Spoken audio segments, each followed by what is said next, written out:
Por que você se casaria comigo? A voz de Eloan tremia, como se não soubesse se aquilo era uma pergunta ou um apelo. Thorin estava parado na chuva, o olhar firme, sem hesitação. Porque eu enxergo você. Vejo tudo o que você carrega. E quero te ajudar a carregar. Mas havia algo que Thorin não tinha contado. Algo enterrado nas profundezas do seu passado. Um segredo que ele mantinha oculto. Até mesmo dela. O verdadeiro motivo pelo qual ela entrou na lanchonete da Adolin naquela noite. Não foi só o amor que o levou até a Loan. Foi uma promessa. Uma promessa feita há muito tempo. Uma promessa capaz de mudar tudo. A lanchonete da Adolin ficava no canto desgastado da Rota 17, na Virgínia. Sua placa de neon piscava com dificuldade contra a noite abafada. Lá dentro, Eloan Pritchard, 63 anos. Movia-se com a precisão silenciosa de quem passou uma vida inteira em pé. Seus cabelos prateados estavam presos num coque frouxo. O rosto, marcado por rugas que não vinham da idade, mas da dor. Os olhos cor de avelã, antes radiantes, agora guardavam uma resistência quieta. A vida de Lu era um bordado de perdas. Seu marido, Meriwether, esmagado num acidente de fábrica, há 23 anos. Ficou sozinha com um bebê no colo, um uniforme de soldado guardado no armário. E uma pilha de contas que nunca diminuía. Isolda, sua luz, afundou nas drogas aos 16 anos, desaparecendo nos becos de Richmond uma década depois. Loan fazia turnos duplos na lanchonete, morava num apartamento apertado no Crestview, e contava moedas para pagar a conta de luz. Mesmo assim, recebia cada cliente com um sorriso. Um sorriso que era sua pequena forma de resistir, mesmo quando o mundo só devolvia socos. Do outro lado de Richmond, no topo de uma cobertura de vidro e aço com vista para o rio James, Thorin Caldwell, 24 anos, andava de um lado para o outro, inquieto. O mais jovem bilionário da história da Virgínia, Thorin construiu a Caldwell Systems, um império de cibersegurança, dentro de seu quarto na uva. Seus traços, olhos azuis cortantes, maçãs do rosto afiadas e cabelos escuros caindo com rebeldia calculada, estamparam capas da Forbes e da Wired. Mas por trás do brilho, Thorin era vazio. Órfão aos 10 anos, depois que um motorista bêbado matou seus pais. Sobreviveu ao sistema de adoção com uma mente brilhante e um coração trancado. Seus bilhões compraram poder, mas não paz. À noite, encarava o horizonte da cidade, assombrado por uma pergunta que não calava. De que adianta tudo isso, se não significa nada? Loan e Thorin viviam em mundos que não podiam ser mais distantes. Ela, presa a uma lanchonete que parecia parada no tempo. Ele, orbitando um universo de riqueza e influência. Até que, numa noite de novembro, com o céu carregado, em 2024, os dois colidiram. De um jeito que mudaria tudo. O Tesla de Thorin entrou no estacionamento da Adolin às 23h59. Seus traços elegantes contrastavam com as picapes enferrujadas ao redor. Ele tinha fugido de um evento beneficente de gala, onde investidores formavam alianças em meio a sorrisos falsos e flertes vazios. Um mundo onde tudo brilhava por fora e apodrecia por dentro. Thorin precisava respirar, escapar. A luz quente da lanchonete de Adolin o chamou como um farol em meio à névoa. Loan o recebeu com a calma de quem já viu o pior do mundo e sobreviveu. Café, querido? Ou algo mais doce? Como torta? Thorin, pego de surpresa pela ausência de fingimento, deixou escapar um meio sorriso. Café, preto. E a torta? Você escolhe. Ela trouxe torta de noz pecan, ainda quente, coberta de caramelo derretido. Ao servir o café, seus olhos se encontraram, e por um instante, ele viu algo ali. Uma força bruta. Ou talvez uma faísca de esperança enterrada sob anos de dor. Ele voltou na noite seguinte, depois na outra, e em muitas outras. Cada visita durava mais, e cada minuto parecia necessário. Loan começou a dividir fragmentos de sua vida. O amor de Meriwether pelas estrelas, desde criança desenhando constelações em guardanapos. A forma como a perda dela esvaziou por dentro, lentamente, sem avisar. Thorin, normalmente blindado, deixou escapar suas próprias feridas. Lares adotivos onde gentileza era uma miragem. A traição de um mentor na faculdade que tentou roubar seu código. O peso de uma vida grande demais para os ombros de um garoto órfão. Os clientes começaram a notar. O que aquele riquinho tá fazendo? Conversando com Eloan. Sussurros começaram a se espalhar. Mas Thorin não se importava. Eloan era real. Ela não o bajulava por dinheiro. Não se encolhia diante da intensidade dele. Seu riso era livre. Suas histórias, tempestades. Ela era um farol no meio do caos dele. Numa noite, enquanto Ian fechava a lanchonete, Torin ficou parado no estacionamento encharcado de chuva. Sua voz falhou. Eloan. Isso vai parecer loucura. Mas... Você quer se casar comigo? O riso dela foi rápido, quase um susto. Garoto, você perdeu o juízo. Eu tenho idade para ser sua avó. Eu tô falando sério. Ele deu um passo adiante, a chuva escorrendo pelo rosto. Eu vejo você. Vejo tudo o que você carrega.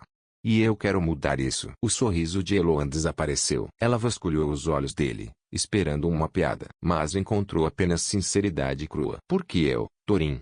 Você poderia ter qualquer uma. A resposta dele foi baixa, quase engolida pelo trovão. Porque você me faz acreditar que ainda existe bondade no mundo. Eloan não respondeu naquela noite. Dirigiu até seu pequeno apartamento, afundou no sofá afogado de memórias, e encarou uma foto antiga de Merriweather com sua filha. Sorrisos congelados em um tempo que não voltava. Casar-se com um bilionário jovem o bastante para ser seu filho era absurdo. Coisa de novela ruim. Mas as palavras de Torin ficaram ali, pairando no ar. Eu vejo você. Ninguém a via. Não de verdade. Não como mulher. Não como ela mesma. Havia décadas. Torin não insistiu. Continuou indo à lanchonete. Sempre presente. Sempre gentil. Um cachecol tricotado à mão para as noites frias. Um exemplar gasto de Song of Music. Uma playlist de bluegrass tocando baixinho. Torin começou a perguntar sobre seus sonhos. Ela admitiu que, um dia, quis ser poetisa. Contou seus medos, que aquela versão antiga dela, a sonhadora, a viva, tinha sumido para sempre. Aos poucos, as defesas de Eloan começaram a ceder. Ela passou a enxergar além dos bilhões, e viu o garoto que perdeu tudo. Um garoto que ainda buscava sentido em meio ao vazio. 5 meses depois, ela disse sim. Não pelo dinheiro. Ela jamais tocou em um centavo. Mas pela forma como ele a fazia sentir-se viva de novo. Ela não conhecia todos os planos de Torin, mas confiava no coração dele. O casamento foi pequeno, em uma capelinha de madeira perto do rio James. Eloan usava um vestido creme. Os cabelos prateados soltos, com uma margarida presa atrás da orelha. Torin, num terno azul marinho sob medida, olhava para ela com uma reverência que silenciou todos ao redor. Os convidados, fregueses da lanchonete, o CTO de Torin, seu irmão de criação,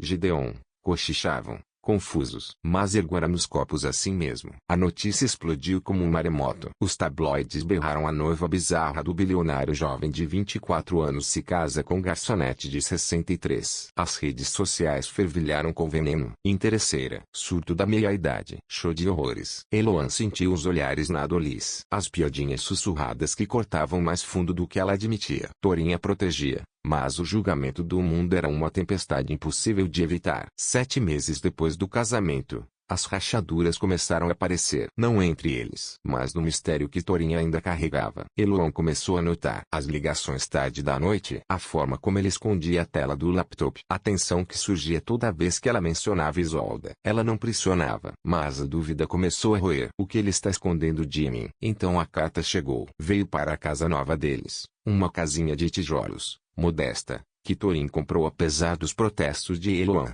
que dizia não precisar de luxo. O envelope, amarelado. Carimbo de 2014. Baltimore. Dentro, a letra trêmula de Isolda. Mãe, me perdoa. Tô tentando ficar limpa. Eu te amo. Um endereço antigo. Um número de telefone desconectado. Eloan desabou no chão, apertando a carta contra o peito, as lágrimas rolando sem controle. 13 anos sem uma notícia. 13 anos se preparando para a ligação que diria que sua filha estava morta. Torin a abraçou forte, o maxilar travado. Nós vamos encontrá-la, prometeu. Mas ele não contou tudo. A carta não tinha aparecido por acaso. Torin vinha procurando Isolda desde a primeira vez que Eloan falou dela na lanchonete. Ele contratou investigadores, vasculhou registros públicos, seguiu pistas de Virgínia até Maryland. A carta era um avanço, mas escondia um segredo mais profundo. Torin não estava fazendo aquilo só por Eloan. Aos 14 anos, num lar adotivo sombrio em Norfolk, Torin conheceu uma garota. Ela tinha 17. Era selvagem, ferida e gentil. O nome dela era Isolda. Ela dividia os cigarros, as histórias, a dor. Falava da mãe com uma ternura que desarmava. Uma garçonete que amava Pumpkin Pie e recitava poesia sob as estrelas. Isolda havia fugido,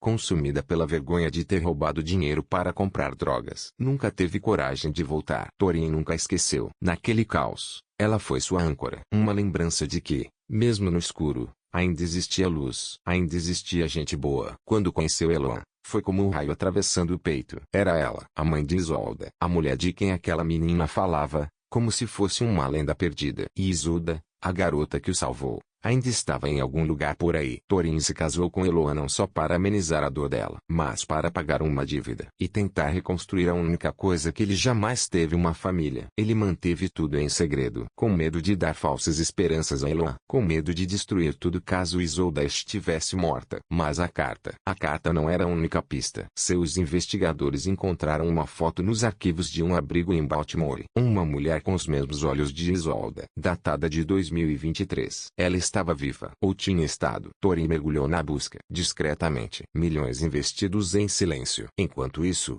ajudava Eloa a reconstruir. Criou uma bolsa de estudos em nome de Merreater. Pagou as dívidas de Eloa. Reformou a Dolly sem tirar sua alma. O casamento não foi impulso. Foi um voto de devolver a Eloa a família que o mundo arrancou dela. De honrar a menina que lhe ensinou que o amor ainda podia existir. A busca levou até uma casa de reabilitação em Baltimore. Eloa, sem saber da história entre Thorin e sua filha, insistiu em ir. Eles dirigiram rumo ao norte. Eloa segurava a carta. As mãos tremiam. Thorin, calado, com os nós dos dedos brancos no volante. Ele a encontrou. Mas... e se ela não estivesse pronta? E se tudo isso fosse um erro? Na casa, uma mulher atendeu. Magra, o rosto marcado por anos de batalha. Mas os olhos não deixavam dúvidas. Isolda. Eloa ofegou. Filha. Isolda congelou. E então caiu nos braços da mãe. Choraram. Se abraçaram como se nunca mais fossem soltar. As palavras vieram desordenadas. Desculpas. Lágrimas. Amor. Thorin observava. A garganta travada. Ele havia conseguido. Mas a verdade não podia mais esperar. Naquela noite, num hotel em Baltimore, Thorin contou tudo. Como conheceu Isolda no sistema de adoção. Como as histórias dela o levaram até Eloa. Como se casou com ela não por carência, mas para devolver o que havia sido roubado. Para honrar o amor que, um dia, o manteve vivo. Eloa ouviu em silêncio. Depois, segurou o rosto dele entre as mãos. Com os olhos cheios. Com o coração transbordando. Você não só nos salvou, Thorin. Você me devolveu meu coração. Mas a reunião não foi um conto de fadas. A recuperação de Isolda era frágil. 8 meses sóbria, mas assombrada pela culpa. Ela havia roubado de Eloa, mentido, desaparecido. Enfrentar a mãe era como encarar um espelho de seus fracassos. Recovery.com. Mais um. Gerlandtonic.co.uk. Mais um. Eloa levou para casa, determinada a reconstruir o vínculo. Thorin financiou terapia e lhe deu um emprego de entrada de dados na Caldwell Systems, não por pena, mas porque via seu potencial. O mundo continuava julgando. Blogs chamavam o casamento de circo.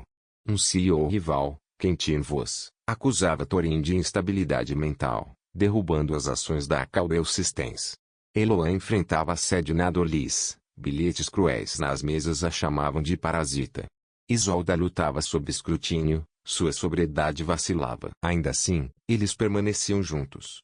Thorin, Eloa e Isolda eram uma unidade, seu laço forjado na dor e no propósito. Um ano após o casamento, as apostas aumentaram. Isolda teve uma recaída. Desapareceu por 5 dias, deixando Eloa frenética e Thorin consumido pela culpa. Ele achava que podia consertar tudo: dinheiro, investigadores, força de vontade. Mas o vício era uma fera que não podia domar. Encontraram Isolda em uma pensão em Richmond, tremendo, mas viva. Eloa recusou-se a desistir, levando-a para uma clínica de reabilitação de alto nível financiada por Thorin. A provação os testou, expondo suas vulnerabilidades. Eloa temia ter falhado como mãe. Thorin se perguntava se seu grande plano havia sido ingênuo. Isolda lutava contra a vergonha, tentada a fugir novamente. Gerlandtonic.co.uk. Mais um. Elogies. Mais um. Simultaneamente, Thorin enfrentava uma guerra corporativa. Quentin Voss, sentindo fraqueza, mobilizou o conselho da Caldwell Systems para um golpe, citando o casamento errático de Thorin como prova de sua inaptidão. Investidores vacilavam, as ações despencavam. A diretora de tecnologia de Thorin, Lakshmi, o alertou: você precisa lutar ou perderá tudo. Thorin recusou-se a jogar sujo. Em vez disso, convocou uma reunião de emergência com os acionistas.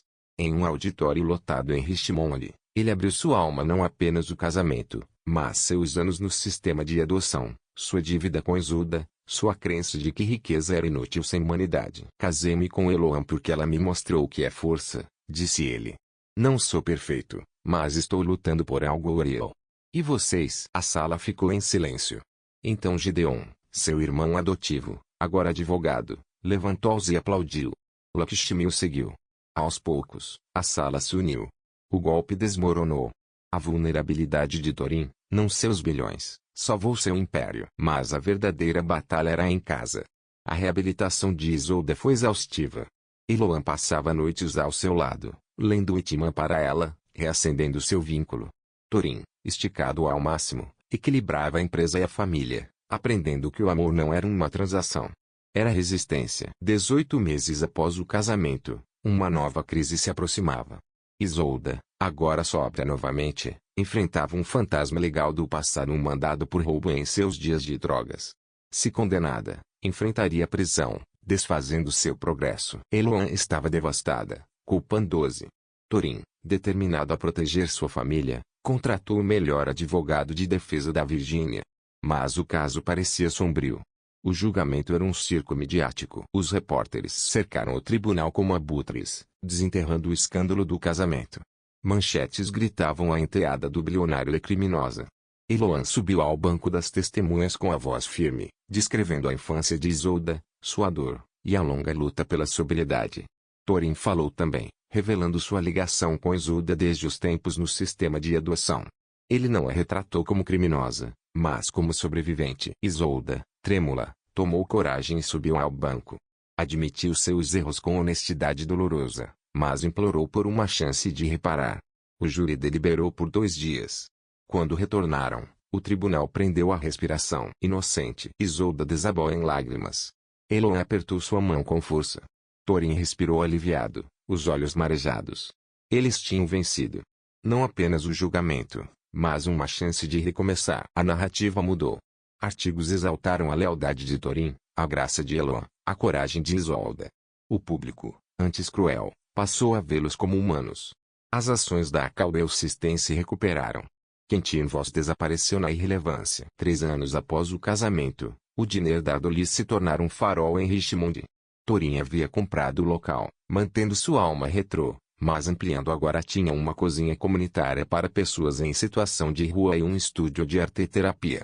Eloan comandava tudo, sua presença calorosa atraía moradores e viajantes. Isolda, 2 anos sóbria, cuidava das finanças e liderava oficinas de arte para outros em recuperação. Seus desenhos de constelações estavam emoldurados pelas paredes. Thorin dividia seu tempo entre o Diner e o Caldeu. Sua fundação se tornara uma força nacional no apoio a jovens adotivos e na luta contra o vício. O casamento nunca foi convencionalmente romântico. Era mais profundo. Uma parceria baseada em respeito, cicatrizes compartilhadas e um propósito implacável. Eloan e Thorin dividiam uma casa, risos, e conversas noturnas com café preto. Isolda chamava Thorin de irmão. Um laço mais forte que qualquer contrato. Eles eram uma família. Não por sangue, mas por escolha. O mundo seguiu em frente. As manchetes sumiram. Mas a história do bilionário, da garçonete e de sua filha se tornou uma lenda de Richmond. Não era sobre riqueza ou idade. Era sobre enxergar o valor de alguém, e lutar por ele, custe o que custar. Numa noite morna de maio de 2028, Eloan estava na porta do Dolis, o letreiro de neon brilhando constante. Thorin se aproximou, entregando-lhe um café. Preto como sempre, brincou, os olhos azuis suaves. Ela riu, os olhos cor de mel vivos de novo. Você é um bom homem, Thorin Caldeu. Ele deu de ombros, olhando para dentro do diner onde Isolda ensinava um adolescente a desenhar uma galáxia. Só tentando acompanhar você. Lá dentro, o riso preenchia o ambiente. O velho Sr. Arrove levantou um copo para Eloan, chamando-a de o coração da Rota 17. Isolda trocou um olhar com Thorin e sorriu, abrindo seu caderno para revelar uma nova constelação, uma que ela havia nomeado Eloan. O mundo lá fora continuava girando, barulhento e caótico. Mas ali, naquele canto pequeno da Virgínia, 3 almas partidas tinham construído algo inquebrável. Eloan tinha sua filha, seu propósito, sua voz. Isolda tinha um futuro, sua arte, sua força. Thorin tinha uma família, um motivo para acordar, um legado além dos bilhões. A história deles não era perfeita. Era crua, bagunçada, humana. Mas era deles. E ensinou ao mundo uma verdade antiga. A humanidade não se mede por status, idade ou riqueza. Ela se mede pela capacidade de ver alguém, de verdade, e decidir lutar pela luz dessa pessoa, mesmo quando o mundo tenta apagá-la. Para Eloan, Thorin e Isolda, essa escolha foi tudo. Foi um dinner aceso na noite, uma família forjada no fogo, e um amor que não precisava ser romântico para ser eterno. Eles reescreveram sua história, e, ao fazer isso, lembraram ao mundo que a esperança, em sua forma mais pura, ainda pode transformar tudo.